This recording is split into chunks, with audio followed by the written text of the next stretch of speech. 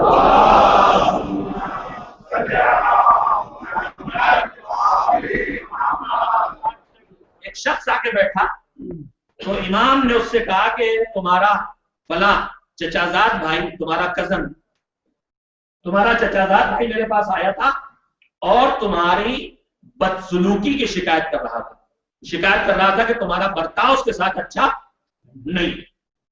تو اس نے کہا مولا وہ آپ سے میرے بارے میں جو شکایت کر رہا تھا غلط شکایت کر رہا تھا، میں نے اس کے ساتھ کوئی بدسلوکی نہیں کی. توجہ سے سنیے گا اور سنی رہے آپ ماشاء اللہ سے. یہ آپ ہی کی ہمت ہے کہ ابھی یہ 10 مجلسیں پوری نہیں ہوئی، 5 کا اور اعلان کر دیا. ایک صلوات بھیجے محمد والے.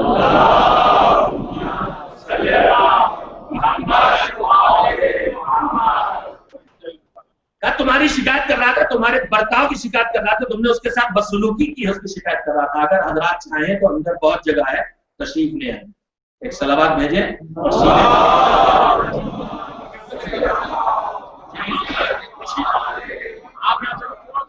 نعرے تکبیر، نعرے رسالت، نعرے حیدری، محمد وآل محمد بلند صلوات.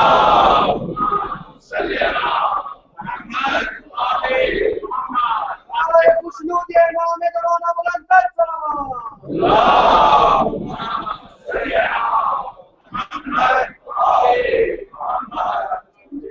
انصاف، احسان، ایثار کی باتیں ہو رہی ہیں. آج سارے موقع آپ کو مل گئے، جس کا جو جی چاہے کرے. ان تین سے باہر نہیں جا سکتے. بہرحال یا انصاف یا احسان یا ایثار. ایک صلوات بھیجتے رہیے اور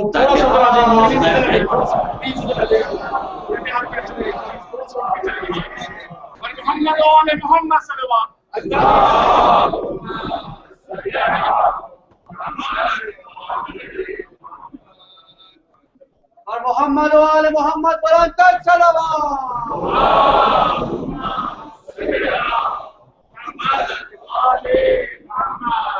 خشنود امام زمانہ بلند صلوات.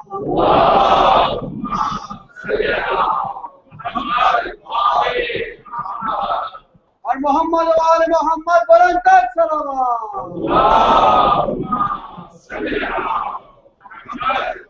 اسلام میں جتنا دیجیے گا انصافی ہوگا، ایثار نہیں ہوگا، نہ احسان ہوگا. جتنا بھی دیجیے گا انصاف ہو جائے تو بہت دعا کریں کہ انصاف ہو جائے. صلوات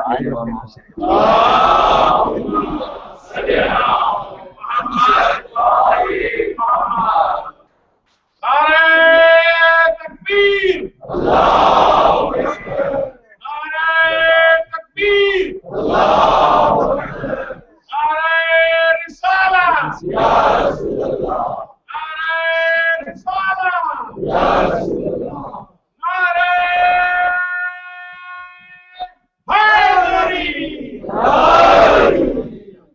اور محمد وآل محمد صلوات.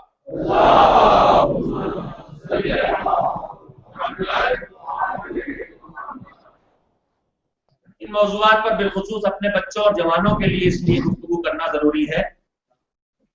میں برسوں پہلے نارتھ امریکہ میں US آیا تھا. ایک مومن تھے، ان کے گھر پہ مہمان تھا. ان کے 2 ہی بچے تھے، بیٹی بیٹا. اور وہ خود کئی بھائی بہن تھے ماشاءاللہ سے، جیسے ہم سب ہیں. ہمارے بھائی بہن ہم زیادہ ہیں، ہماری اولاد اس کے مقابلے میں کم ہے. اللہ کرے کہ اولاد کی اولاد اور کم نہ ہو. تو کئی بھائی بہن وہ لوگ خود تھے اور ان کے ایک ہی بیٹا ایک ہی بیٹی تھی. تو ہمارا جو اس وقت رہائش کا انداز ہے اس میں کیا ہے، گھر ہے اور گھر میں ہر ایک کا ایک الگ الگ کمرہ ہے. اور پھر ہر بچے کی زندگی کی ہر ضرورت اس کے پاس، یہ اس کا کمپیوٹر ہے، اس کا کھلونا ہے، اس کی ہر چیز الگ الگ ہے، سب کچھ الگ الگ ہے. انہوں نے ایک بہت بنیادی بات کہی، میں آپ کو خیر سنائی دیتا ہوں. انہوں نے کہا مولانا ہم لوگ بہت سے بھائی بہن تھے، ایک لحاظ میں 2 3 کو رہنا پڑتا تھا، کمرہ تو الگ الگ دور کی بات. ایک کھلونا آ جائے تو باری باری کھیلتے تھے، پہلے چھوٹا والا کھیل ہے، وہ انتظار کر رہا ہے تو بڑا والا کھیلے گا۔ تو ان چیزوں نے ہمارے اندر ایسے بہت سے جذبے پیدا کر دیے تھے جن کو سکھانے کی ضرورت نہیں۔ ہمارے اندر جب ہم دوسرا کھیل لیں تو ہم کھیلیں گے، حساب کا جذبہ تو خود پیدا ہوگا۔ ایک ہی لحاظ میں سب زندگی بسر کر لیں تو ایک دوسرے کے ساتھ شیئر کرنے کا جذبہ خود بخود پیدا ہو گیا۔ ابھی جو زندگی آ گئی ہے اس میں کمرے الگ ہیں اور کھلونے الگ ہیں اور ہر چیز مائن ہے، وہ والی مائن بھی جو ان کی اور وہ مائن بھی جو ان گھروں کو اڑاتے ہیں۔ تو جب ہر چیز اپنی اپنی ہو گئی تو نہ جانے کتنی چیزیں ہیں جن کی تربیت حالات سے مل رہی تھی، اب وہ تربیت ختم ہوتی چلی جا رہی۔ لہذا آپ کو الگ سے محنت کرنا پڑے گی، یہ سکھانا پڑے گا کہ کبھی تمہیں کھیلنے کا دل چاہ رہا ہے مگر تم اپنا کھلونا اس کو دو تاکہ وہ بھی کھیلے۔ آپ اپنے ہاتھ سے دے سکتے ہیں مگر بچے کے ہاتھوں سے دلوانا پڑے گا۔ ہمارے بزرگ کیا کہتے ہیں، دروازے پر فقیر کی آواز آئی، لو آٹا لے کر باہر پہنچا کے آؤ۔ پہلے دن سے تربیت ملتی تھی، سب موقع ہی ختم ہو گئے تو ٹریننگ آئے گی کہاں سے؟ نہ دروازے پہ کوئی فقیر آئے گا، نہ کوئی دوست سے سوال پھیلائے گا، نہ ہم بچے سے کہیں گے جا کے دے کے آؤ۔ تو آپ کو ان مسائل پہ خصوصیت سے توجہ دینا پڑے گی۔ اس لیے میں کم سے کم ایک دن اس موضوع پہ گفتگو آپ کی خدمت میں شروع کی میں نے کرنے کے لیے۔ تو میرے عزیزو، ہمارے درمیان جو مشکلات ہیں ان میں سے بہت سی اسلامی اقدار کا ختم ہو جانا، جن میں سے بنیادی چیز ایثار ہے۔ اگر ہمارا اپنا حق ہے اور ہم اسے لیتے ہیں تو ہم سمجھتے ہیں یہ تو ہم نے کوئی جرم نہیں کیا، حالانکہ اس سے بھی کچھ مسائل پیدا ہوتے۔ ائمہ نے سلسلے میں جو ہماری ہدایت کی اس طرح شاید تذکرے کا وقت باقی نہیں رہ جائے گا۔ چھٹے امام کی خدمت میں ایک شخص آ کے بیٹھا، امام کا چاہنے والا، امام کا ماننے والا، امام کی بات کو سننے والا، سمجھنے والا، اور سمجھ لے تو قبول کر لینے والا۔ امام نے اس سے کہا کہ تمہارا چچازاد بھائی اور کزن آیا تھا اور وہ تمہارے برتاؤ اور سلوک کی شکایت کر رہا تھا، کہہ رہا تھا تم نے اس کے ساتھ بدسلوکی کی۔ تو اس نے کہا کہ مولا وہ بلا وجہ آپ سے شکایت کر رہا تھا، میں نے اس کے ساتھ کوئی بدسلوکی نہیں کی۔ امام نے کہا کہ وہ کہہ تو رہا تھا، کہا مولا غلط کہہ رہا تھا، میں نے اس کے ساتھ کوئی بدسلوکی نہیں کی، بس میں نے اتنا کیا ہے۔ پورے واقعے کی پوری بات سمجھ میں آنے کے لیے جملے پہ توجہ ضروری ہے۔ وہ کہتا ہے کہ میں نے اتنا کیا ہے کہ میرے چچازاد بھائی اس کزن پر کچھ حق نکلتا تھا، تو جو نکلتا تھا وہ میں نے پورا اس سے لے لیا ہے۔ ہماری آپ کی زبان میں تھوڑی پرانی اردو میں پائی پائی وصول لیا۔ اب اس پائی پائی کو پینی پینی اور پینس پینس کر لی اس نے۔ میں یہ جانتا ہوں پائی پائی کی جو اوقات تھی وہ اس پینی پینی اور پینس پینس کی نہیں ہے۔ اس نے کہا میرا جو بنتا تھا میں نے وہ پورا اس سے لے لیا، میں نے اس کا اوپر کوئی ظلم نہیں کیا، اس کے ساتھ کوئی بدسلوکی نہیں کی، میرا حق تھا میں نے لے لیا، پورا لے لیا۔ اکثر مسائل ہمارے سامنے آتے ہیں، لوگ اسی پہ اڑے رہتے ہیں کہ تو میرا حق ہے صاحب، اس کو کیوں نہ لوں میں۔ لیکن انسانی زندگی میں پرسکون زندگی بسر کرنے کے لیے جو مذہب ہمیں رہنمائیاں کر رہا ہے، بالخصوص ایمانی زندگی میں، امام نے جب اس نے کہا کہ میں نے اس کے ساتھ کوئی بدسلوکی نہیں کی، کوئی برا برتاؤ نہیں کیا، میں نے اپنا حق ہے جو پورا اس سے لے لیا ہے، تو روایت کہتی ہے امام کے چہرے پر ایک ناپسندیدگی اور ناراضگی کے کیفیت پیدا ہوئی، اور اس کے بعد امام نے کہا کہ ایک طرف تو یہ کہہ رہا ہے کہ نے اپنے بھائی سے پورا اپنا حق وصول لیا، اور دوسری طرف کہہ رہا ہے کہ کوئی بدسلوکی نہیں کی اس کے ساتھ، تو پھر تیری نگاہ میں اپنے بھائی کے ساتھ بدسلوکی ہے کیا؟ اکثر ہمارے گھروں میں نہ جانے ایسے کتنے مسائل پیدا ہوتے ہیں اسی ایک بنیاد پہ پیدا ہوتے۔ آخر تیری نگاہ میں بدسلوکی ہے کیا، وہ تو بتا۔ تو اس نے کہا وہ نہیں سمجھا امام کی بات، کہا مولا میں نے اپنا حق لیا، یہ کہاں سے بدسلوکی ہو گئی؟ جب امام نے دیکھا کہ متوجہ نہیں ہو رہا ہے تو امام نے قرآن مجید کی ایک آیت پڑھی۔ تھوڑا سا وقت لگے گا اس کے سنانے میں، لیکن کام کی باتیں انشاءاللہ۔ امام نے فرمایا کہ سن، قرآن مجید میں کامیاب انسانوں کی کچھ صفتیں بیان کر رہا ہے قرآن کی جگہ، اس میں ایک حصہ اس کا یہ ہے والذین یصلون ما امر اللہ بہ ان یوصل ویخشون ربهم ویخافون سوء الحساب۔ وہ لوگ آخرت میں کامیاب ہوں گے، وہ لوگ آخرت میں نجات یافتہ ہوں گے۔ بہت سی صفتیں ہیں، لیکن امام نے جو آیت کا جو فقرہ تلاوت کیا مجھے صرف وہ سنانا ہے جو امام جو سمجھانے کے لیے کہہ رہے ہیں۔ وہ کامیاب ہو گئے والذین یصلون ما امر اللہ بہ ان یوصل، وہ لوگ اللہ نے، بالکل لفظی ترجمہ کر رہا ہوں آیت، اللہ نے جن کو جوڑ کے رکھنے کا حکم دیا ہے وہ لوگ جن کو اللہ نے جوڑ کے رکھنے کو دیا اس کو جوڑ کے رکھیں گے وہ کامیاب ہونے والے. اللہ نے کس کو جوڑ کے رکھنے کو دیا ہے؟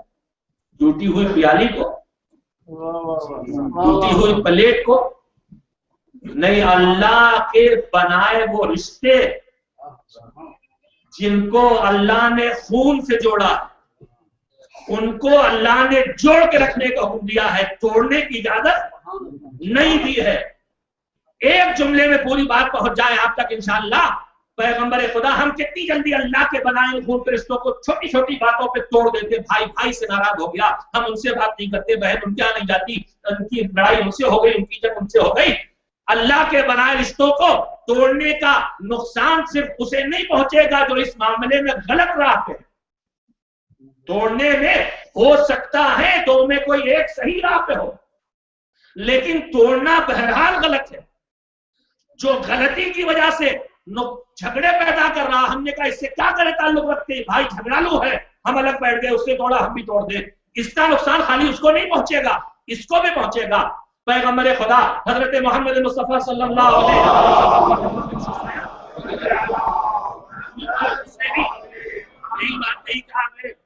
کچھ چچازاد بھائی ہیں, ان سے میں پوری طرح سے میل کر کے رکھنے کی کوشش کرتا ہوں. میرے عزیزوں, یہ ہمارے معاشرے اور سماج کی وہ درد ہے جو پورے معاشرے پہ چھائے ہوئے ہیں. ان کا علاج صرف ہدایات معصومین میں ہے. پیغمبر کی خدمت میں آ کے کہا اس نے, کچھ ہمارے بھائی ہیں جنہوں نے ہم کو چھوڑ دیا ہے, میں نے پوری کوشش کی ہم نہ چھوڑیں ان کو, ہم ملا کے رکھے, میل کر کے رکھے.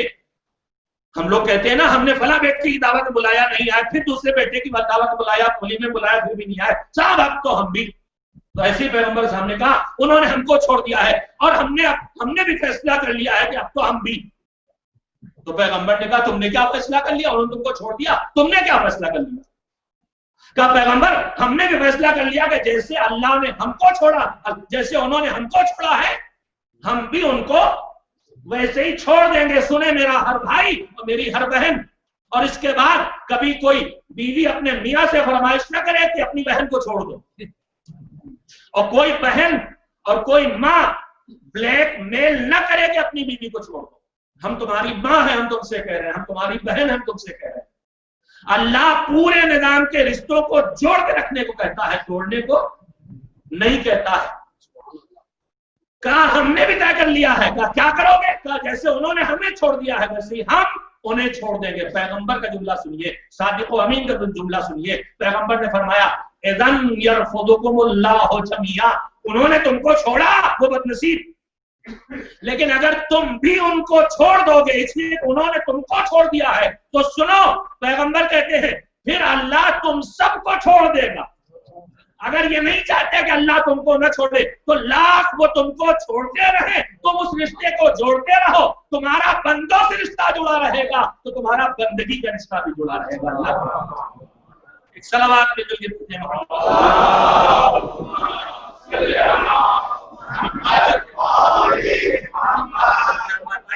بحث وہ کر رہا ہے, میں نے اپنا حق دیا ہے, کچھ اور الگ سے نہیں کیا, اپنا پورا حق لے لیا ہے, کوئی بدسلوکی میں نے نہیں کی. تو امام نے اسے آیت سنانا شروع کی, والذین یصلون ما امر اللہ بہ ان یوصل, جن کے جوڑ کے رکھنے کو اللہ دیتے ہیں, وہ لوگ جو اس کو جوڑ کے رکھتے ہیں وہ آخرت میں کامیاب ہوتے ہیں. اس کے بعد والذین یصلون ما امر اللہ بہ ان یوصل ویخشون ربهم, اور وہ لوگ آخرت میں کامیاب ہونے والے ہیں جو اپنے مالک کی عظمتوں کا احساس کر کے اس سے ڈرتے ہیں. وقت دامن میں گنجائش نہیں بچی, 2-4 منٹ آج مجھ سے زیادہ ہو جائیں گے, 2-4 منٹ کر, لیکن ایک پیاری سی بات ہے اس آیت کی تفسیر میں, اس لیے میں وہ آپ کی خدمت میں. اور کام کی بات, میرے عزیزوں, اللہ نے ہم کو جینے کے لیے جو کچھ ضرورت تھی وہ سب دیا. اس میں ایک ہمت اور بہادری بھی دی ہے اور ایک ڈر بھی دیا ہے. شجاعت اور بہادری بھی ہماری زندگی کی ضرورت ہے اور ڈر بھی ہماری زندگی کی ضرورت ہے. بیجا استعمال ہر نعمت کو مصیبت بناتا ہے, بیجا استعمال ہر نعمت کو مصیبت بناتا ہے, لیکن زندگی کی ضرورت ڈر بھی ہے. آپ شاید ابھی اس بات کو قبول کرنے پہ تیار نہ ہو. یہ بتائیے, سڑک پار کر رہے ہیں, یہاں کے مسئلے میں یہاں بہت بڑا بہت آتا جاتا ہوں, رہائش میری یہاں کی, میری مثالیں زیادہ تعلق اس سے رکھتی ہیں. منہ ادھر ادھر کیے بغیر سڑک پار کرنے کے ہم لوگ آتی ہیں.